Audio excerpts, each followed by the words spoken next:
ಮಾಡಿ ಆತನು ಆ ಒಂದು ಮಾಯೆಯನ್ನು ಪ್ರಕೃತಿಯನ್ನು ಆವರಿಸಿಕೊಂಡು ಬರುವಂಥದ್ದನ್ನು ಅವತಾರ ಅಂತ ಹೇಳಿ ನಾವು ಕರೀತೇವೆ.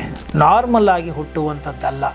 ಈ ಶುಕ್ಲ ಶೋಣಿ ಅಂತ ಹೇಳಿ ನಾವು ಈ ವೀರ್ಯ ಅದಿಂದ ಬರುವಂಥದ್ದಲ್ಲ. ಪರಮಾತ್ಮ ಕೃಷ್ಣನು ಈ ಕಿರು ಬೆರಳಿನಲ್ಲಿ ಗೋವರ್ಧನಗಿರಿಯ ಬೆಟ್ಟವನ್ನು ಎತ್ತಿಬಿಟ್ಟ ಪರಮಾತ್ಮ ಅಲ್ವಾ. ಇಂದ್ರನ ಸೊಕ್ಕನ್ನು ಅಡಗಿಸಿದ.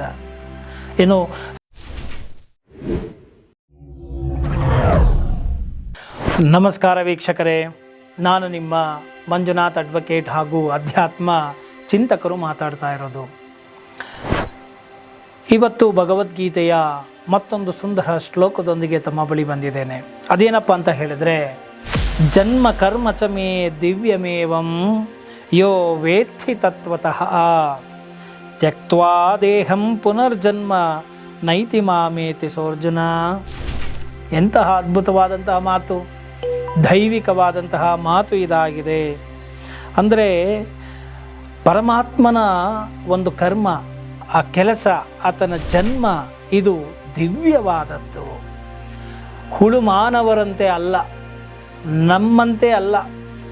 ದೇಹಧಾರಿಯಾಗಿ ರಕ್ತ, ಮಾಂಸ, ಮೂಳೆ, ಮಜ್ಜೆ, ಕೀವು ಇವುಗಳಿಂದ ಕೂಡಿ ಈ ದೇಹ ರೂಪಿತವಾಗಿದೆ. ಇದರಂತೆ ಅಲ್ಲ ಪರಮಾತ್ಮನ ಜನ್ಮ. ಪರಮಾತ್ಮನ ಜನ್ಮವು ಯೋನಿಗಳಿಂದ ಬಂದಂಥದ್ದಲ್ಲ. ಅದು ಪರಮಾತ್ಮನ ಜ್ಯೋತಿ ರೂಪದಲ್ಲಿ ಬಂದು ಗರ್ಭಗಳನ್ನು ಆಯ್ಕೆ ಮಾಡಿ ಆತನು ಆ ಒಂದು ಮಾಯೆಯನ್ನು ಪ್ರಕೃತಿಯನ್ನು ಆವರಿಸಿಕೊಂಡು ಬರುವಂಥದ್ದನ್ನು ಅವತಾರ ಅಂತ ಹೇಳಿ ನಾವು ಕರೀತೇವೆ. ನಾರ್ಮಲ್ ಆಗಿ ಹುಟ್ಟುವಂಥದ್ದಲ್ಲ. ಈ ಶುಕ್ಲ ಶೋಣಿ ಅಂತ ಹೇಳಿ ನಾವು ಈ ವೀರ್ಯ ಅದಿಂದ ಬರುವಂಥದ್ದಲ್ಲ. ಪರಮಾತ್ಮನು ಆ ಒಂದು ಮಾಯಾತೀತನಾದಂತಹ ಪರಮಾತ್ಮನು ಅದನ್ನೆಲ್ಲವನ್ನು ಮಾಯೆಯನ್ನು ಆವರಿಸಿಕೊಂಡು ಅದನ್ನು ಮೀರಿ ಪ್ರಕೃತಿಯೊಂದಿಗೆ ತಾನು ಗರ್ಭವನ್ನು ಆಯ್ಕೆ ಮಾಡಿಕೊಂಡು ಪ್ರಕಟನಾಗುವಂಥದ್ದು. ಆದ್ದರಿಂದ ಇಂತಹ ಜನ್ಮಗಳು ಮನುಷ್ಯನ ಸಾಮಾನ್ಯವಾಗಿ ಹುಟ್ಟುವಂತಹ ಕ್ರಿಯೆಗಳಿಗೆ ಮತ್ತು ಸಾಯುವಂತಹ ಕ್ರಿಯೆಗಳಿಗೆ ಹೇಳುವಂಥದ್ದಲ್ಲ. ಆದ್ದರಿಂದ ಜನ್ಮ ಕರ್ಮ ಚ ಮೇ ದಿವ್ಯಮೇವಂ ಯೋ ವೇತ್ತಿ ತತ್ವತಃ. ಆದ್ದರಿಂದ ಈ ದೇಹವನ್ನು ನೋಡಿ ಆತನ ಒಂದು ವೈಖರಿಯನ್ನು, ಜೀವನದ ಶೈಲಿಯನ್ನು ನೋಡಿ ಯಾರಾದರೂ ಅಳಿತೀನಿ ಕೃಷ್ಣನನ್ನು ಅಂತ ಹೋದರೆ ಬಹಳ ಪ್ರಮಾದವಾಗಿ ಬಿಡುತ್ತದೆ. ಆದ್ದರಿಂದ ಕೃಷ್ಣನೇ ಈ ಒಂದು ಭಗವದ್ಗೀತೆಯ ಶ್ಲೋಕದಲ್ಲಿ ಸ್ಪಷ್ಟವಾಗಿ ಹೇಳ್ತಾ ಇರ್ತಕ್ಕಂಥ ಸಂದೇಶ ಏನಪ್ಪ ಅಂತ ಹೇಳಿದ್ರೆ, ನನ್ನನ್ನು ತತ್ವದಿಂದ ಯಾರು ತಿಳಿದುಕೊಳ್ಳುತ್ತಾನೋ, ನೋಡು ಎಷ್ಟು ಚೆನ್ನಾಗಿದೆ. ಯೋ ವೇತ್ತಿ ತತ್ವತಃ. ತತ್ವ ಅಂದರೆ ಏನು? H2O, ನೀರಿದೆ. ಇದನ್ನೇ ನಾನು ಕಳೆದ ಶ್ಲೋಕಗಳಲ್ಲಿ ಹೇಳಿದ್ದೇನೆ. ನೀರು ಮೇಲೆ ನೋಡ್ತೇವೆ, ಆ ನೀರಿಗೆ ಯಾವ ಪಾತ್ರೆಯ ಆಕಾರಕ್ಕೆ ಹಾಕಿದ್ರೆ ಆ ಪಾತ್ರೆಯ ಆಕಾರದಲ್ಲಿ ಆ ನೀರು ಪ್ರಕಟ ಆಗುತ್ತೆ, ಆ ಡಿಸೈನಲ್ಲಿ ಕಾಣುತ್ತೆ. ಆದರೆ ಆ ನೀರಿನ ಒಳಗಡೆ ಇರುವಂಥ H2O ತತ್ವ ಒಂದೇ ಆಗಿರುತ್ತೆ. ಹಾಗೆಯೇ ಬಾಹ್ಯ ರೂಪವನ್ನು ನೋಡಿ, ಕೃಷ್ಣನನ್ನು ನೋಡಿ, ಕೃಷ್ಣನು ಹೀಗೆ ಮಾಡಿಬಿಟ್ಟ, ಕೃಷ್ಣನು ಹಾಗೆ ಮಾಡಿಬಿಟ್ಟ, ಕೃಷ್ಣನು ಕಳ್ಳತನವನ್ನು ಮಾಡಿಬಿಟ್ಟ, ಚೋರ್ ಕೆಲಸ ಮಾಡಿಬಿಟ್ಟ, ಯುದ್ಧ ಮಾಡಿಸ್ಬಿಟ್ಟ, ಮತ್ತು 16,000 ಗೋಪಿಕಾ ಸ್ತ್ರೀಯರ ಜೊತೆಗೆ ಇದ್ಬಿಟ್ಟ. ಕೃಷ್ಣನ ಜನ್ಮ ದಿವ್ಯವಾದದ್ದು. ಈ ರೀತಿಯಾಗಿ ಮನುಷ್ಯ ರೂಪದಲ್ಲಿ ನೋಡಿ ಕೃಷ್ಣನನ್ನು ನಾವು ಅಳತೆ ಮಾಡ್ತೀವಲ್ಲ. ಈಗ ಏನು ಬೇಡ ಸ್ವಾಮಿ, ಈ ಒಂದು ನಾವು ಕುಂಭಮೇಳಕ್ಕೆ ಹೋದಾಗ ಅಲ್ಲಿ ಸಾವಿರಾರು ನೀವು ಅಘೋರಿಗಳನ್ನು ನೀವು ನೋಡಿರ್ತೀರ. ಅವರು ಹೇಳ್ತಾರೆ, ನಾವು ನಾರ್ಮಲ್ ಆಗಿ ಸಾಮಾನ್ಯರ ಜೀವನ ಶೈಲಿ ಥರ ಇರೋದಿಲ್ಲ, ನಮ್ಮದು ಬೇರೆ ಥರನೇ ಇರುತ್ತೆ ಅಂತ ಹೇಳಿ. ಸೊ ಅವರಿಗೆ ವಿಶೇಷವಾದಂತಹ ಶಕ್ತಿಗಳು ಇರುತ್ತೆ. ಅವರು ಹಠಯೋಗಗಳನ್ನು ಮಾಡಿರ್ತಾರೆ. ದೇಹದ ಮೇಲೆ ಅವರು ಹಿಡಿತವನ್ನು ಸಾಧಿಸಿರ್ತಾರೆ. ಕಬ್ಬಿಣ ತೆಗೆದು ಒಡೆದ್ರು, ಚಾಕು ಕೊಯ್ಯುವುದಿಲ್ಲ. ಮರ್ಮಾಂಗದಿಂದ ರಥಗಳನ್ನು ಎಳೆದು ಬಿಡ್ತಾರೆ. ಸೊ ನೀವು ಮಾಡೋಕ್ಕಾಗತ್ತಾ? ಆಗೋದಿಲ್ಲ. ಹೀಗೆ ಕೇವಲ ನಮ್ಮ ಕಣ್ಣು ಮುಂದೆ ಕಾಣುವಂಥ ಕೆಲವು ಋಷಿಗಳು, ಸಿದ್ಧರು, ತಪಸ್ಸು ಮಾಡುವವರಿಗೆ ಅಷ್ಟು ಶಕ್ತಿಗಳಿರುತ್ತೆ. ಅವರು ಮಾಡೋ ಕೆಲಸ ನಮ್ಮ ಕೈನಲ್ಲಿ ಮಾಡೋ ಯೋಗ್ಯತೆ ಇರೋದಿಲ್ಲ, ಶಕ್ತಿ ಇರೋದಿಲ್ಲ. ಅಂಥದ್ರಲ್ಲಿ ಪರಮಾತ್ಮ ಕೃಷ್ಣನು ಈ ಕಿರು ಬೆರಳಿನಲ್ಲಿ ಗೋವರ್ಧನಗಿರಿಯ ಬೆಟ್ಟವನ್ನು ಎತ್ತಿಬಿಟ್ಟ ಪರಮಾತ್ಮ ಅಲ್ವಾ. ಇಂದ್ರನ ಸೊಕ್ಕನ್ನು ಅಡಗಿಸಿದ. ಚಿಕ್ಕ ವಯಸ್ಸಿನಲ್ಲಿ ಪೂತನಿಯ ಮರ್ದನವನ್ನು ಮಾಡಿದ, ರಾಕ್ಷಸರನ್ನು ಸದೆಬಡಿದ ಅಲ್ಲವೇ. ಎಂತಹ ದಿವ್ಯವಾದಂತಹ ಕೆಲಸಗಳನ್ನು ಮಾಡಿದ ಆತ. 16,000 ಕಡೆ ಒಂದೇ ಸಲ ಪ್ರಕಟ ಆಗಿ ನಿಮಗೆ ಯೋಗ್ಯತೆ ಇದ್ದರೆ, ನಿಮ್ಮ ಯೋಗ್ಯತೆಗಳ ಮಟ್ಟದಲ್ಲಿ ಕೃಷ್ಣನನ್ನು ನೋಡಿಬಿಟ್ರೆ ಹೇಗೆ? ಖಂಡಿತ ಸಲ್ಲದು, ಅಕ್ಷಮ್ಯ ಅಪರಾಧ. ನೋಡಿ, ನಮ್ಮಲ್ಲಿ ರಾಜ ತಥಾ ಪ್ರತ್ಯಕ್ಷತಾ ದೇವತಾ, ರಾಜನನ್ನೇ ನಾವು ದೇವರು ಅಂತ ಕರೀತೇವೆ. ಅಂದರೆ ಆತನು ನಮಗೆ ಕೇಳಿದ್ದನ್ನೆಲ್ಲ ಕೊಡುವಂಥವನು ಅಂತ. ಒಂದು ಕುಟುಂಬಕ್ಕೆ ಒಬ್ಬ ಯಜಮಾನ ದೇವರ ಸಮಾನ. ಯಾಕೆ ಅಂತ ಹೇಳಿದ್ರೆ, ಆ ಕುಟುಂಬಕ್ಕೆ ಬೇಕು ಬೇಡಗಳನ್ನು ಕೊಡುವವ ಪ್ರತ್ಯಕ್ಷ ದೇವರು ಆಗಿರ್ತಾನೆ ಆ ಯಜಮಾನನಾದವನು. ಹಾಗೆ ಒಂದು ರಾಜ್ಯಕ್ಕೆ ಒಬ್ಬ ಚೀಫ್ ಮಿನಿಸ್ಟರ್ ಆಗಿರ್ಬೋದು, ಒಂದು ದೇಶಕ್ಕೆ ಪ್ರಧಾನಮಂತ್ರಿ ಆಗಿರ್ಬೋದು, ರಾಜರ ರೀತಿಯಲ್ಲಿ ಇರ್ತಾರೆ ಅವರು ಅಂತ. ಅದರಲ್ಲಿ ಈ ಎಲ್ಲ ಬ್ರಹ್ಮಾಂಡಗಳಿಗೂ ಒಡೆಯನಾಗಿರ್ತಕ್ಕಂಥವನು ಆ ಪರಮಾತ್ಮನಾಗಿದ್ದಾನೆ. ಆತನು ರಾಜರ ರಾಜ ಅಲ್ಲವೇ. ಸೊ ಆತನ ಒಂದು ಸೃಷ್ಟಿ, ಆತನ ಒಂದು ಜನ್ಮ, ಆತನ ಒಂದು ಕರ್ಮ, ಇದೆಲ್ಲವೂ ಕೂಡ ನಮ್ಮ ಮನುಷ್ಯರಿಗೆ ತಿಳುವಳಿಕೆಯ ಸಲುವಾಗಿ ನಮ್ಮ ಮಟ್ಟಕ್ಕೆ ಇಳಿದು ಬಂದು ನಮ್ಮ ಜೊತೆಗೆ ಇದ್ದು ನಮಗೆ ಅರ್ಥವಾಗುವ ರೀತಿಯಲ್ಲಿ ಪರಮಾತ್ಮನು ಅವತಾರಗಳನ್ನು ಎತ್ತಿ ಬಂದು ನಮ್ಮ ಜೊತೆ ಇದ್ದು ಧರ್ಮವನ್ನು, ಶಿಕ್ಷಣವನ್ನು ಕೊಟ್ಟು ಹೋಗ್ತಾನೆ. ಈ ರೀತಿಯಾಗಿಯೂ ಇರಬಲ್ಲರು ಎಂಬುವಂತಹ ಸಂದೇಶಗಳನ್ನು ನಮಗೆ ಕೊಡ್ತಾನೆ. ನೋಡಿ, ಎಲ್ಲವೂ ನಾವು ಪುಸ್ತಕದಲ್ಲಿ ನೋಡಿದ್ದೀವಿ, ಟಿ ವಿನಲ್ಲಿ ನೋಡಿದ್ದೀವಿ ಅಂದರೆ ನಮ್ಗೆ ನಂಬಿಕೆ ಹೇಗೆ ಬರುತ್ತೆ? ನನ್ನ ಕಣ್ಣು ಮುಂದೆ ಯಾರು ಆ ಥರ ಬದುಕಿದವ್ರು ಇದ್ದಾರಾ? ಟಿ ವಿನಲ್ಲಿ ಬಿಡ್ರಿ ನೋಡಿದ್ದೀವಿ, ಸಿನಿಮಾದಲ್ಲಿ ಬಿಡ್ರಿ ನೋಡಿದ್ದೀವಿ. ನಮ್ಮ ಕಣ್ಣು ಮುಂದೆ ಆ ರೀತಿ ಇರೋರು ಇದ್ದಾರಾ? ಈಗಲೂ ಇರೋದಕ್ಕೆ ಸಾಧ್ಯನಾ ಅಂತ ಆದಾಗ, ನೋಡಿದಾಗ ನಮಗೆ ನಂಬಿಕೆಗಳು ಹೆಚ್ಚು ಬರುತ್ತೆ. ಆದ್ದರಿಂದ ಈ ಒಂದು ಜನ್ಮ ದಿವ್ಯವಾದದ್ದು ಅಂತ ನಾವು ಯಾವಾಗ ತಿಳ್ಕೊಳ್ಬೇಕಂದ್ರೆ, ನಮ್ಮ ಕಣ್ಣ ಮುಂದೆಯೇ ನೋಡಿ ಈ ತರಹದ ವಿಚಿತ್ರವಾದಂಥ, ವೈಚಿತ್ರವಾದಂಥ, ವಿಜ್ಞಾನಕ್ಕೆ ಸವಾಲು ಎಸಗುವಂತಹ ಋಷಿಗಳು, ಮುನಿಗಳು ನಮ್ಮ ಸುತ್ತಮುತ್ತಲೂ ಇದ್ದಾರೆ. ಎಷ್ಟು ವಿಜ್ಞಾನಕ್ಕೆ ಎಟಕದ ವಿಚಾರಗಳು ನಮ್ಮ ಮುಂದೆ ಇದೆ, ವಿಸ್ಮಯವಾದಂತಹ ವಿಚಾರಗಳಿದೆ, ಅಲೌಕಿಕವಾದಂತಹ ವಿಚಾರಗಳಿದೆ, ಆಧ್ಯಾತ್ಮಿಕವಾದಂತಹ, ತುರೀಯವಾದಂತಹ ವಿಚಾರಗಳಿದ್ದಾವೆ. ಇದೆಲ್ಲವೂ ಕೂಡ ದಿವ್ಯವಾದದ್ದಾಗಿದೆ. ನನಗೆ ಅದು ಎಟಕ್ತಾ ಇಲ್ಲ, ನನಗೆ ಗೊತ್ತಿಲ್ಲ ಅಷ್ಟೇ ಅಂತ ಹೇಳಿ ನಮ್ಮ ಒಂದು ಅಲ್ಪವಾದಂತಹ ಇತಿಮಿತಿಗಳನ್ನು ಅರಿಯಬೇಕೇ ಹೊರತು ನಮಗೆ ಹೋಲಿಸಿಕೊಂಡು ಪರಮಾತ್ಮನನ್ನು ನಾವು ನೋಡುವುದು ಬಹಳ ತಪ್ಪಾಗುತ್ತದೆ. ನೋಡಿ, ನಾವು ಜಡಭರತನ ಕಥೆಯನ್ನು ಕೇಳಿದ್ದೇವೆ. ಜಡ ರೀತಿಯಲ್ಲಿ ಒಬ್ಬ ಇರಬಹುದು, ವರ್ಷಾನುಗಟ್ಟಲೆ ಖಂಡಿತ ಇರಬಹುದು ಅಲ್ಲವೇ. ಸಿದ್ಧಿಗಳನ್ನು ಪಡೆದಂಥ ಪುರುಷರನ್ನು ನೀವು ನೋಡಬಹುದು. ಎಷ್ಟೋ ಜನ ನೋಡಿ ರೀಇನ್ಕರ್ನೇಷನ್, ಪುನರ್ಜನ್ಮಕ್ಕೆ ಕರ್ಕೊಂಡು ಹೋಗೋರಿದ್ದಾರೆ. ಮುಂದಿನ ಭವಿಷ್ಯ ಏನಾಗುತ್ತೆ ಅಂತ ಕರಾರುವಕ್ಕಾಗಿ ಹೇಳೋರಿದ್ದಾರೆ. ನಮ್ಮ ಒಂದು ಶಾಸ್ತ್ರಗಳಲ್ಲಿ, ಧರ್ಮಗಳಲ್ಲಿ ನಾವು ನೋಡ್ಬೋದು. ಒಂದು ನಾಡಿ ಶಾಸ್ತ್ರ ಅಂತೇಳಿ ನೀವು ಕೇಳಿರಬಹುದು. ವೈದ್ಯನಾಥೇಶ್ವರ ದೇವಾಲಯದಲ್ಲಿ ಆ ಒಂದು ತಾಳೆಯ ಗರಿಗಳಲ್ಲಿ ಮೊದಲೇ ಬರೆದಿಡಲಾಗಿದೆ.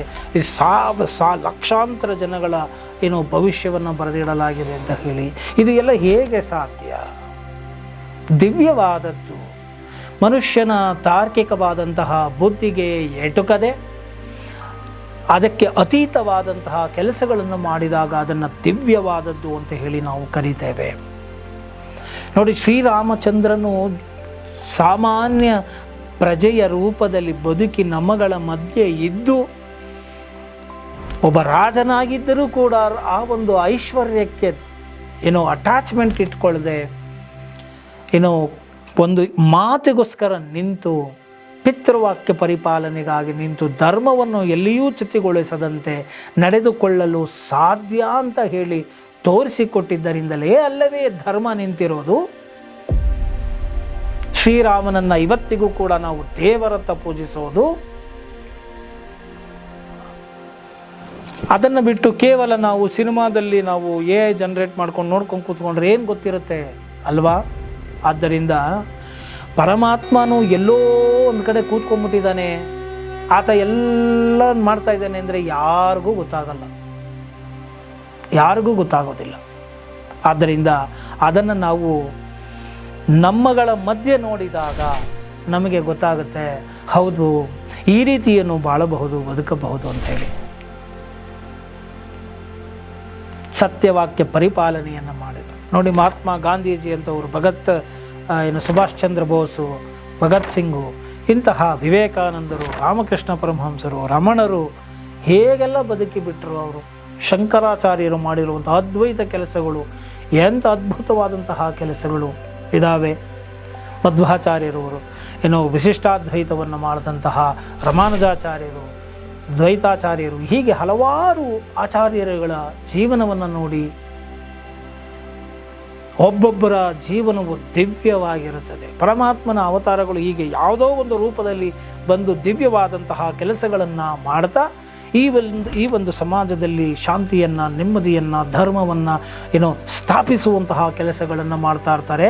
ಆವಾಗ ಯಾವಾಗ ಈ ಎಲ್ಲವನ್ನು ಮೀರಿ ರಾಕ್ಷಸತನವು, ಅಧರ್ಮದವು ಹೆಚ್ಚಾಗುತ್ತದೋ ಆಗ ದಿವ್ಯ ರೀತಿಯಲ್ಲಿ ಬಂದು ಆ ಒಂದು ಕೆಲಸಗಳನ್ನು ಪರಿಸಮಾಪ್ತಿ ಮಾಡಿ ನ್ಯಾಯವನ್ನು, ಧರ್ಮವನ್ನು ಪುನರ್ಸ್ಥಾಪಿಸುತ್ತಾನೆ ಪರಮಾತ್ಮ ಅಂತ ಹೇಳಿ ನಾವು ನೋಡಿದ್ದೇವೆ. ಹಿಂದಿನ ಶ್ಲೋಕದಲ್ಲೂ ಕೂಡ ನೋಡಿದ್ದೇವೆ ನಾವು. ಆದ್ದರಿಂದ ನಾವು ನಮ್ಮ ಮೂಗಿನ ನೇರಕ್ಕೆ ಕೃಷ್ಣನನ್ನು ಅರಿತುಕೊಳ್ಳುವುದಲ್ಲ, ಕೃಷ್ಣನನ್ನು ಟೀಕಿಸುವುದಲ್ಲ. ಟೀಕಿಸಲು ಮೊದಲು ನಾನು ಕೃಷ್ಣನು ಮಾಡಿದಂಥ ಕೆಲಸಗಳನ್ನೆಲ್ಲ ಒಂದು ಸಾಸಿವೆ ಕಾಳಷ್ಟು ಮಾಡುವ ಯೋಗ್ಯತೆ, ಅರ್ಹತೆ ನನ್ನಲ್ಲಿ ಇದೆಯಾ, ಆ ಶಕ್ತಿ ನನ್ನ ಸಂಪಾದನೆ ಮಾಡಿಕೊಂಡಿದ್ದೇನಾ ಅನ್ನೋದನ್ನು ನೋಡಬೇಕಾಗತ್ತೆ. ಆದ್ದರಿಂದ ಕೇವಲ ಟೀಕೆ ಮಾಡೋದಕ್ಕೆ, ಟೈಮ್ ಪಾಸ್ ಮಾಡೋದಕ್ಕೆ, ಟೀಕಾಸ್ತ್ರಗಳನ್ನು ಮಾಡ್ಕೊಂಡು ಕೂತ್ಕೊಳ್ಳೋದಕ್ಕೆ ಪ್ರಯೋಜನ ಇಲ್ಲ. ಆ ರೀತಿ ಮಾಡಲಿಕ್ಕೆ ಹೋಗೋದ್ರಿಂದ ಏನೂ ಪ್ರಯೋಜನ ಇಲ್ಲ, ಅಮೂಲ್ಯವಾದಂತಹ ನಿಮ್ಮ ಸಮಯ ವ್ಯರ್ಥವಾಗುತ್ತೆ. ಆದ್ದರಿಂದ ಪರಮಾತ್ಮನು ಈ ಒಂದು ಪಂಚೇಂದ್ರಿಯಗಳಿಗಿನ್ನ ಅತೀತನಾದವನು, ಪ್ರಕೃತಿಗಿನ್ನ ಪಂಚೇಂದ್ರಿಯಗಳು, ಕರ್ಮೇಂದ್ರಿಯಗಳು, ಮನಸ್ಸು, ಬುದ್ಧಿ, ಚಿತ್ತ, ಅಹಮ್ಮು ಇದೆಲ್ಲಕ್ಕೂ ಅತೀತನಾದಂಥವನು. ಈ ಪ್ರಕೃತಿಯನ್ನು ವಶಪಡಿಸಿಕೊಂಡು ಆತನು ಪ್ರಕಟನಾಗುತ್ತಾನೆ, ಬೆಳಕಿನ ರೂಪದಲ್ಲಿ ಬಂದು ಪ್ರಕಟನಾಗುತ್ತಾನೆ ಅಲ್ಲವೇ? ಆ ಥರ ಅವರ ಹುಟ್ಟು ಸಾವುಗಳು ಕೂಡ ಬಹಳ ವಿಸ್ಮಯದ ರೀತಿಯಲ್ಲಿ ಇರುತ್ತದೆ, ಹುಳುಮಾನವರಂತೆ ಇರೋದಿಲ್ಲ. ಆತನ ಜನ್ಮವು ದಿವ್ಯವಾದದ್ದು, ಕರ್ಮವು ದಿವ್ಯವಾದದ್ದು, ಊಹೆಗೆ ಸಿಲುಕದ್ದು. ಒಂದು ಪುಟ್ಟ ಮಗು ಇಡೀ ಒಂದು ಬೆಟ್ಟವನ್ನು ಎತ್ತುಬಿಡೋಕ್ಕೆ ಸಾಧ್ಯನ ಕಿರುಬೆರಳಲ್ಲಿ? ಎಲ್ಲ ಕಡೆಯಲ್ಲೂ ಇರಲಿಕ್ಕೆ ಸಾಧ್ಯನಾ? ಆ ಶಕ್ತಿಗಳನ್ನು ಸಂಪಾದಿಸಿಕೊಂಡು ನಂತರ ನಾವು ಮಾತನಾಡಬೇಕು. ಅದು ಬಿಟ್ಬಿಟ್ಟು ಕೃಷ್ಣನೇ 16,000 ಜನ ಇಟ್ಕೊಂಡಿದ್ದ, ನಾನು ಇಟ್ಕೊತೀನಿ ಅಂದರೆ 16,000 ಜನದ ಕಡೆನೂ ಒಬ್ಬ ಕೃಷ್ಣನೇ ಇದ್ದಿದ್ದು, 16,000 ಕೃಷ್ಣ ಇರಲಿಲ್ಲ. ಹಾಗೆ ತಿಳಿದುಕೊಳ್ಳಬೇಕು ಅದರ ಹಿಂದಿನ ತತ್ವವೇನು. ಅದಕ್ಕೆ ಹೇಳ್ತಾ ಇರೋದು, ಯಾರು ನನ್ನನ್ನು ತಾತ್ವಿಕವಾಗಿ ತತ್ವ ರೂಪದಲ್ಲಿ ತಿಳಿದುಕೊಳ್ಳುತ್ತಾನೋ ಆತನು ಮಾತ್ರ ಶ್ರೀಕೃಷ್ಣನನ್ನು ಸರಿಯಾಗಿ ಅರ್ಥ ಮಾಡಿಕೊಂಡಿದ್ದಾನೆ ಅಂತ. ಅದಕ್ಕಾಗಿಯೇ ನಾನು ಪ್ರತಿ ಬಾರಿಯೂ ಹೇಳ್ತಾ ಇದ್ದೀನಿ, ಕೊಳಲು ಹಿಡಿದುಕೊಂಡು ನವಿಲುಗರಿ ಸಿಗಿಸಿಕೊಂಡಿರುವ ಕೃಷ್ಣನನ್ನು, ಆ ದೇಹ ರೂಪಿಯಾದಂತಹ ಕೃಷ್ಣನನ್ನು ಅಷ್ಟೇ ನೋಡಿ ತಿಳಿದುಕೊಂಡರೆ ಸಾಲದು. ಆ ರೂಪದಲ್ಲಿ ಪ್ರಕಟವಾಗಿ ಮಾಡಿದಂತಹ ದಿವ್ಯವಾದಂತಹ ಕರ್ಮಗಳನ್ನು ನಾವು ನೋಡಿ ಸಂತೋಷಗೊಂಡು ತಾತ್ವಿಕ ರೂಪದಲ್ಲಿ ಕೃಷ್ಣ ಅಂದರೆ ಏನು ಅನ್ನೋದನ್ನು ತಿಳಿದುಕೊಂಡು ನಾವು ಆ ಒಂದು ನೆಲೆಗಟ್ಟಿನಲ್ಲಿ, ತಾತ್ವಿಕ ನೆಲೆಗಟ್ಟಿನಲ್ಲಿ ನಾವು ಸೆಟಲ್ ಆಗಬೇಕು ಅನ್ನೋದು ಶ್ರೀಕೃಷ್ಣ ಪರಮಾತ್ಮನ ವಾಕ್ಯವಾಗಿದೆ. ನೋಡಿ ಎಷ್ಟು ಅದ್ಭುತವಾದಂತಹ ಮಾತುಗಳಾಗಿದೆ ಇದೆಲ್ಲ. ಆದ್ದರಿಂದ ಇಲ್ಲಿ ಹೇಳ್ತಾರೆ, ಹೇ ಅರ್ಜುನ, ನನ್ನ ಜನ್ಮ ಮತ್ತು ಕರ್ಮವು ದಿವ್ಯವಾಗಿದೆ. ಈ ಪ್ರಕಾರ ನನ್ನ ಜನ್ಮ ಮತ್ತು ಕರ್ಮವನ್ನು ಯಾವ ಮನುಷ್ಯನು ತತ್ವದಿಂದ ತಿಳಿದುಕೊಳ್ಳುತ್ತಾನೋ, ತತ್ವ ಅಂಡರ್ಲೈನ್ ಮಾಡ್ಕೊಳ್ಳಿ, ರೂಪದಿಂದ ಆಕಾರದಿಂದ ಅಲ್ಲ, ತತ್ವದಿಂದ ತಿಳಿದುಕೊಳ್ಳುತ್ತಾನೋ, ಅರ್ಥಾತ್ ದೃಢವಾಗಿ ಒಪ್ಪಿಕೊಳ್ಳುವನೋ, ಅವನು ಶರೀರವನ್ನು ತ್ಯಾಗ ಮಾಡಿ ಪುನರ್ಜನ್ಮವನ್ನು ಪಡೆಯದೇ ನನ್ನನ್ನೇ ಹೊಂದುತ್ತಾನೆ. ಎಂಥ ಅದ್ಭುತವಾದಂತಹ ಮಾತು ನೋಡಿ. ಕೃಷ್ಣನನ್ನು ನೋಡಿ ನಾವು ಕೃಷ್ಣನಂತೆಯೇ ಇರಬೇಕು, ಪರಂಧಾಮಕ್ಕೆ ಹೋಗಬೇಕು, ಪರಂಧಾಮದಲ್ಲಿ ನಾನು ಇರಬೇಕು ಅಂತ ಹೇಳಿ ಭಕ್ತನಾಗೇ ಇರಬೇಕು, ನಾನು ಸದಾ ಆತನ ಕೀರ್ತನೆಯನ್ನು ಮಾಡಬೇಕು. ನಾವು ನೋಡ್ತಾ ಇರ್ತೀವಿ ಕೆಲವು ಭಕ್ತಿ ಪ್ರಧಾನ ಸಿನಿಮಾಗಳನ್ನು ನೋಡಿದಾಗ ನಾವು ಹೇಳ್ತೇವೆ, ಈಗ ಅನ್ನಮಯ್ಯ ನೋಡಬಹುದು, ಮುಕ್ತಿ ಕೊಡ್ತೀನಿ ಅಂತ ಅಂದ್ರೂ ಕೂಡ ನಾವು ಇಲ್ಲಿ ನನಗೆ ಯಾಕೆ ಬೇಕು ಮುಕ್ತಿ, ಅಲ್ಲಿ ನೀನು ಇರ್ತೀಯ ಅಂತ. ಇಲ್ಲ, ಅಲ್ಲಿ ಏನು ಇರೋದಿಲ್ಲ ಅಂದ ತಕ್ಷಣ ನೀನಿಲ್ಲದ ಮುಕ್ತಿ ನನಗೆ ಯಾಕೆ, ಸದಾ ನಿನ್ನ ನಾಮಜಪವನ್ನು ಮಾಡ್ತಾ, ಕೀರ್ತನೆಯನ್ನು ಮಾಡ್ತಾ, ಅಲಂಕಾರವನ್ನು ಮಾಡ್ತಾ, ಅಭಿಷೇಕವನ್ನು ಮಾಡ್ತಾ, ಅದರಲ್ಲಿ ಸಿಗುವಂತಹ ಆನಂದದ ಮುಂದೆ ಈ ಮುಕ್ತಿಯು ಏನಕ್ಕೆ ಬೇಕು ಅಂತ ಹೇಳಿ. ಅಂದರೆ ಭಾವ, ಭಕ್ತಿ ಭಾವದಂತೆ ಭಗವಂತ, ಹಾಗೆ ಅವರವರ ಭಾವಕ್ಕೆ ತಕ್ಕ ಹಾಗೆ ಅವರಿಗಿರುತ್ತೆ. ಸೊ ಹಾಗೆ ಅವರು ಆ ರೂಪವನ್ನೇ ಅಷ್ಟು ಇಷ್ಟಪಟ್ಟರೆ, ರೂಪದ ಮುಖಾಂತರ ಮೋಹಿತರಾದರೆ, ರೂಪವನ್ನೇ ಪರಬ್ರಹ್ಮ ಅಂತ ತಿಳಿದುಕೊಂಡರೆ, ಮತ್ತು ಆತ ಬೇರೆ ನಾನು ಬೇರೆ ಅಂತ ತಿಳ್ಕೊಂಡ್ರೆ ಮತ್ತೆ ಆತನು ಪುನರ್ಜನ್ಮವನ್ನು ಪಡೆದುಕೊಳ್ಳಲೇಬೇಕು, ಮತ್ತೆ ಆತನು ಒಳ್ಳೆ ಭಕ್ತನಾಗ್ತಾನೆ. ಒಂದು ಆತ್ಯಂತಿಕವಾದಂತಹ ತುರೀಯ ಸ್ಥಿತಿಯನ್ನು ಆತ ಮುಟ್ಟಲಿಕ್ಕೆ ಸಾಧ್ಯ ಇಲ್ಲ. ಆದ್ದರಿಂದ ಆತನು ತುರೀಯನಾಗಬೇಕು ಅಂದರೆ ಈ ಘಟಾಕಾಶ ಒಡೆಯಲೇಬೇಕು, ಈ ರೂಪ ಅನ್ನೋದು ಒಡೆಯಲೇಬೇಕು, ಈ ನಾಮ ಅನ್ನೋದು ಒಡೆಯಲೇಬೇಕು. ಹೀಗೆ ಒಡೆದಾಗ ಮಾತ್ರವೇ ತತ್ವದಿಂದ ಆ ಒಂದು ಪರಮಾತ್ಮನನ್ನು ನಿರಾಕಾರ ರೂಪದಲ್ಲಿ ಸೇರಲಿಕ್ಕೆ ಸಾಧ್ಯ.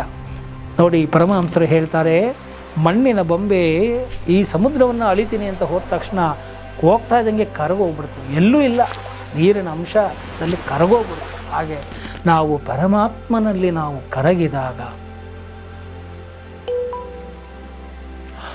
ಆ ದಿವ್ಯತೆಯಲ್ಲಿ ನಾವು ಕರಗಿದಾಗ, ಆ ಪರಮಾತ್ಮನು ಹೇಗೆ, ನಾನು ಹೇಳಿ ಇದನ್ನು ಉದಾಹರಣೆಗೆ, ನಮ್ಮಲ್ಲಿ ಬಿಂಬ ಪ್ರತಿಬಿಂಬ ಅಂತ ಹೇಳಿ ಅದ್ವೈತ ಸಿದ್ಧಾಂತದಲ್ಲಿ ಉಂಟು. ಸೂರ್ಯನು ಮೇಲ್ಗಡೆ ಇದ್ದಾನೆ, ಆತನು ಸತ್ಯ ರೂಪದಲ್ಲಿ ಇದ್ದಾನೆ, ಪ್ರಖರವಾಗಿ ಇದ್ದಾನೆ, ತೀಕ್ಷ್ಣವಾಗಿ ಇದ್ದಾನೆ. ಕೆಳಗಡೆ 100 ಮಡಕೆಗಳನ್ನು ಇಟ್ಟು ನೀರು ಸುರಿದ್ರೆ ಆ ನೀರಿನಲ್ಲಿ ಬಗ್ಗಿ ನೋಡಿದಾಗ 100 ಮಡಕೆಗಳಲ್ಲಿಯೂ ಆ ಸೂರ್ಯನ ಕಾಣ್ತಾನೆ. ಆದರೆ ಇದರಲ್ಲಿ ಸತ್ಯ ಯಾವುದು? ಇರುವವನು ಒಬ್ಬನೇ, ಆ ಸೂರ್ಯ. ಆದರೆ ಈ ದೇಹವೆಂಬ ಮಡಕೆ, ಇದೇ ಉಪಾಧಿ, ಈ ಉಪಾಧಿಯ ಒಳಗಡೆ ನಾನು ನನ್ನದು ಎಂಬುವಂತಹ ಮೋಹ ಮಾಯೆಗಳನ್ನು ಆವರಿಸಿಕೊಂಡು ಈ ನೀರನ್ನು ನಾವು ತುಂಬಿಕೊಂಡಾಗ ಏನಾಗುತ್ತೆ, ಅಲ್ಲಿ ಪ್ರತಿಬಿಂಬಗಳು ಕಾಣ್ತಾ ಹೋಗುತ್ತೆ. ಅದೇ ಜೀವಾತ್ಮವಾಗಿ ಕಾಣುತ್ತೆ. ಯಾವಾಗ ಈ ನಾನು ನನ್ನದು ಎಂಬುವಂಥದ್ದು ಈ ನಾಮ ರೂಪ ಒಡೆದು ಹೋಗುತ್ತೋ, ಘಟಾಕಾಶ ಭಂಗವಾಗದ ತನಕ ಪರಮಾತ್ಮನು ದಕ್ಕನಯ್ಯ. ಈ ಘಟಾಕಾಶ ಹೋದಾಗ ತಕ್ಷಣವೇ ಆ ನೀರಿನಲ್ಲಿರುವಂತಹ ಪ್ರತಿಬಿಂಬವು, ಕೃತಕವಾಗಿ ಕಾಣಿಸುತ್ತಾ ಇದ್ದಂಥ ಪ್ರತಿಬಿಂಬವು ಪಟ್ಟಂತ ಆ ಒಂದು ಸತ್ಯ ರೂಪನಲ್ಲಿ ಹೋಗಿ ಲೀನ ಆಗಿಬಿಡುತ್ತೆ ಅಂತ. ಅಂದರೆ ಆ ಪ್ರತಿಬಿಂಬ ಬಿಂಬದಲ್ಲಿ ಲೀನ ಆಗೋದು ಇಲ್ಲ ಅಲ್ಲವೇ? ಆ ಪ್ರತಿಬಿಂಬ ಕಾಣ್ತಾ ಇರೋದು ಘಟಾಕಾಶ ಇರೋದ್ರಿಂದ, ಆ ಘಟಾಕಾಶ ಹೊಡೆದ ಕೂಡಲೇ ಗೊತ್ತಾಗುತ್ತೆ ನೀನೇ ಆ ಪರಮಾತ್ಮನಿದೆಯಾ ಅಂತ. ನಾವು ಮಾಡಬೇಕಾಗಿರೋ ಕೆಲಸ ಪರಮಾತ್ಮ ಆಗೋದಲ್ಲ, ತಾತ್ವಿಕ ರೂಪದಲ್ಲಿ ನಾವು ತಿಳ್ಕೊಂಡ್ಬಿಟ್ರೆ ಗೊತ್ತಾಗುತ್ತೆ, ನಾನು ಆ ಸತ್ಯ ಸೂರ್ಯನ ರೂಪದಲ್ಲಿ ನಾನು ಇದ್ದೇನೆ ಅಂತ ಹೇಳಿಬಿಟ್ಟು ಗೊತ್ತಾಗೋಗುತ್ತೆ. ಆದ್ದರಿಂದ ಈ ಒಂದು ನಾನು ನನ್ನದು ಎಂಬುವಂತಹ ಈ ಭಾವನೆಗಳನ್ನು, ಉಪಾಧಿಯ ಭಾವವನ್ನು, ದೇಹ ಭಾವವನ್ನು ಬಿಟ್ಟು ನಾವು ಜ್ಯೋತಿ ಸ್ವರೂಪಿಗಳಾಗಿದ್ದೇವೆ, ಆತ್ಮಸ್ವರೂಪಿಗಳಾಗಿದ್ದೇವೆ ಅನ್ನೋದನ್ನು ನಾವು ಅಂತರ್ಮುಖಿಯಾಗಿ ಧ್ಯಾನದ ಮುಖಾಂತರ ನಾವು ಮಾಡ್ತಾ ಹೋದಾಗಲೇ ಕಾನ್ಷಿಯಸ್ ಮೈಂಡಿಂದ ಸಬ್ಕಾನ್ಷಿಯಸ್ ಮೈಂಡ್ಗೆ ಹೋಗಿ ತುರಿಯ ಅವಸ್ಥೆಗಳಿಗೆ ನಾವು ಹೋದಾಗ ನಮಗೆ ಗೊತ್ತಾಗುತ್ತೆ, ದಿವ್ಯತೆಯ ಒಂದು ಅನುಭವವಾಗುತ್ತೆ. ಅದನ್ನು ಬಿಟ್ಟು ನಾವು ಕೇವಲ ಜಾಗೃತ ಮನಸ್ಸಿನಲ್ಲಿಯೇ ಎಲ್ಲವನ್ನು ಮಾತನಾಡ್ತಾ ಈ ಒಂದು ಬುದ್ಧಿಯಿಂದಲೇ ಎಲ್ಲವನ್ನು ತಿಳ್ಕೊಳ್ಳೋಕ್ಕೆ ಹೋದರೆ ಖಂಡಿತ ಸಿಗೋದಿಲ್ಲ. ಇದು ದಿವ್ಯವಾದದ್ದು ವಿಚಾರ. ಕೇವಲ ಪುಸ್ತಕ ಗ್ರಂಥಗಳನ್ನು ಓದುವುದರಿಂದ ಸಿಗೋದಿಲ್ಲ. ಈ ತತ್ವ ತಿಳಿದುಕೊಳ್ಳಬೇಕು ಅಂದರೆ ನೀವು ಮುಳುಗಬೇಕು. ಮುಳುಗಿದಾಗಲೇ ನಿಮಗೆ ಗೊತ್ತಾಗೋದು, ಈ ಒಂದು ದಿವ್ಯತೆಯ ಒಂದು ಅನುಭವ ಸಿಗೋದು. ನನ್ನ ಪ್ರೀತಿಯ ವೀಕ್ಷಕರೇ, ಅಧ್ಯಾತ್ಮ ಅನ್ನೋದು ಎಲ್ಲರಿಗೂ ಅಲ್ಲ. ಬಹೂನಾಂ ಜನ್ಮನಾಮಂತೆ ಜ್ಞಾನವಾನ್ ಮಾನ್ ಪ್ರಪದ್ಯತೆ. ಎಲ್ಲರಿಗೂ ಅಲ್ಲ ಇದು. ಎಲ್ಲರೂ ಮಾಡೋಕ್ಕೂ ಆಗೋದಿಲ್ಲ. ಹಾಗಂದ್ಬಿಟ್ಟು ಆಗೋದೇ ಇಲ್ವಾ? ಆಗತ್ತೆ. ಈ ಕರ್ಮ ಕಳೆದಿರಬೇಕು. ಮತ್ತು ಕರ್ಮವನ್ನು ಕಳೆದುಕೊಂಡು ನಾನು ಏನೋ ಉತ್ಕೃಷ್ಟವಾದದ್ದನ್ನು ಪಡೆಯಬೇಕು ಅಂತ ಹಂಬಲ ಇರಬೇಕು ಅಲ್ಲವೇ? ಹಾಗೆ ಇದು ದಿವ್ಯವಾದಂತಹ ವಿಚಾರ. ಕೃಷ್ಣನ ಒಂದು ಜೀವನ ಆಗಿರಬಹುದು. ನಾವು ದಿವ್ಯತೆಯನ್ನು ಕಾಣಬಹುದಾಗಿದೆ, ಅಲೌಕಿಕತೆಯನ್ನು ಕಾಣಬಹುದಾಗಿದೆ. ಆದ್ದರಿಂದ ಈತನ ಒಂದು ಜೀವನವನ್ನು ನಾವು ತಿಳಿಯಬೇಕಂದ್ರೆ ನಾವು ಕೇವಲ ಈ ಒಂದು ಮನಸ್ಸುಗಳಲ್ಲಿ 4 ಥರದ್ದು ಇರುತ್ತೆ: ಜಾಗ್ರತ್, ಸ್ವಪ್ನ, ಸುಷುಪ್ತಿ ಮತ್ತು ತುರೀಯ. ಈ 4 ಅವಸ್ಥೆಗಳ ಮುಖಾಂತರ ನಾವು ತುರಿಯ ಅವಸ್ಥೆಗೆ ಬಂದಾಗ ಮಾತ್ರ ನಮಗೆ ಈ ದಿವ್ಯತೆಯ ಅನುಭವವು ನಮಗೆ ಸಿಗ್ತಾ ಹೋಗುತ್ತೆ ಹೊರತು ಕೇವಲ ಪುಸ್ತಕಗಳನ್ನು ಓದುವುದರಿಂದ, ಶಬ್ದಗಳ ಪಾಂಡಿತ್ಯವನ್ನು ಪಡೆಯುವುದರಿಂದ, ಶಾಸ್ತ್ರಗಳನ್ನು ಶ್ಲೋಕಗಳನ್ನು ಕೋಟ್ ಮಾಡುವುದರಿಂದ, ಏನೋ ವೇಷಭೂಷಣಗಳನ್ನು ಹಾಕಿ ಪ್ರದರ್ಶನ ಮಾಡುವುದರಿಂದ ಖಂಡಿತ ದಕ್ಕದು.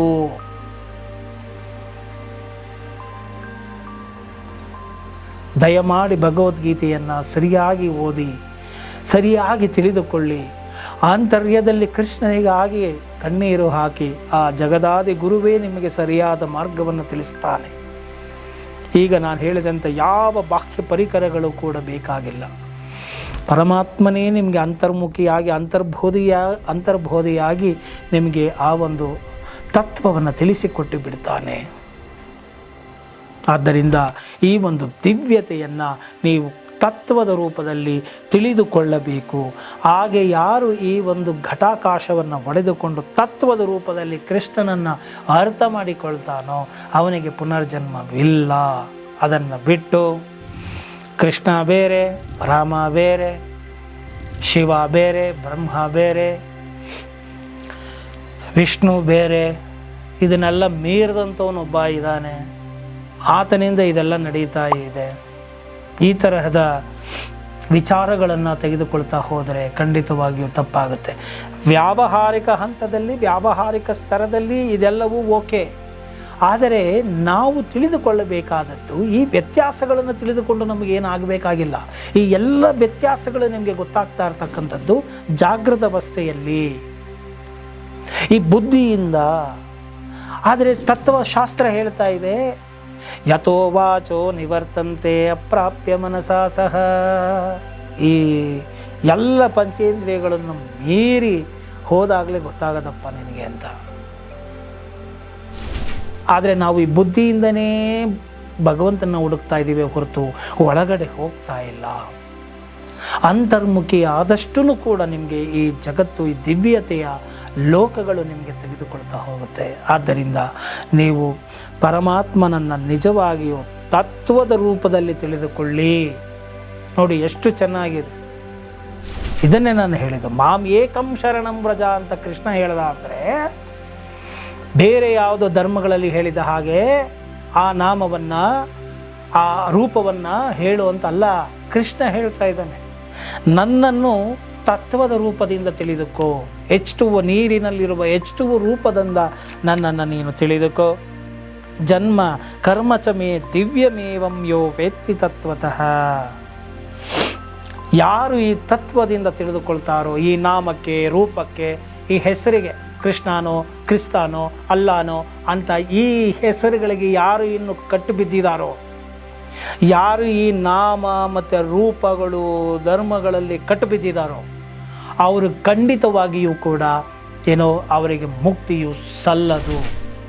ಅವರು ಈ ಎಲ್ಲ ನಾಮರೂಪಗಳನ್ನು ಮೀರಿ ನಿರಾಕಾರ ಪರಬ್ರಹ್ಮನಲ್ಲಿ ಯಾರು ಒಂದಾಗ್ತಾರೋ, ನಿರಾಕಾರ ಆ ಒಂದು ಚೈತನ್ಯದಲ್ಲಿ ಯಾರು ಒಂದಾಗ್ತಾರೋ ಅಂಥವರಿಗೆ ಮಾತ್ರವೇ ಆ ಒಂದು ಮುಕ್ತಿ ಹಾಗೂ ಈ ಒಂದು ಸಂಸಾರದ ಚಕ್ರವಾದ ಪುನರಪಿ ಜನನಂ ಪುನರಪಿ ಮರಣಂ ಪುನರಪಿ ಜನನಿ ಚಟರಿ ಶಯನಂ ಅಂದಾಗೆ ಈ ಚಕ್ರದಿಂದ ಅವರು ಬಿಡುಗಡೆ ಮಾಡ್ಕೊಳ್ತಾರೆ ಹೊರತು ಬೇರೆ ಇನ್ನು ಯಾರಿಗೂ ಕೂಡ ಸಾಧ್ಯವೇ ಇಲ್ಲ ಎಂಬುವಂತಹ ಮಾತನ್ನು ಶ್ರೀಕೃಷ್ಣನು ಇಲ್ಲಿ ಸ್ಪಷ್ಟವಾಗಿ ಹೇಳ್ತಾ ಇದ್ದಾನೆ ಎಂಬುವಂತಹ ಮಾತನ್ನು ಹೇಳ್ತಾ ನಾನು ಇವತ್ತಿನ ಈ ವಿಡಿಯೋವನ್ನು ಮುಗಿಸ್ತಾ ಇದ್ದೀನಿ. ಇಷ್ಟ ಆಗಿದ್ದೆ ಅದರಲ್ಲಿ ಮರೆಯದ ಹಾಗೆ ಲೈಕ್ ಮಾಡಿ ಹಾಗೂ ಇತರರಿಗೂ ಕೂಡ ಶೇರ್ ಮಾಡಿ, ಮರೆಯದ ಹಾಗೆ ಕಾಮೆಂಟ್ ಮಾಡಿ ಅಂತ ಹೇಳ್ತಾ ಈ ವಿಡಿಯೋ ಮುಗಿಸ್ತಾ ಇದ್ದೀನಿ.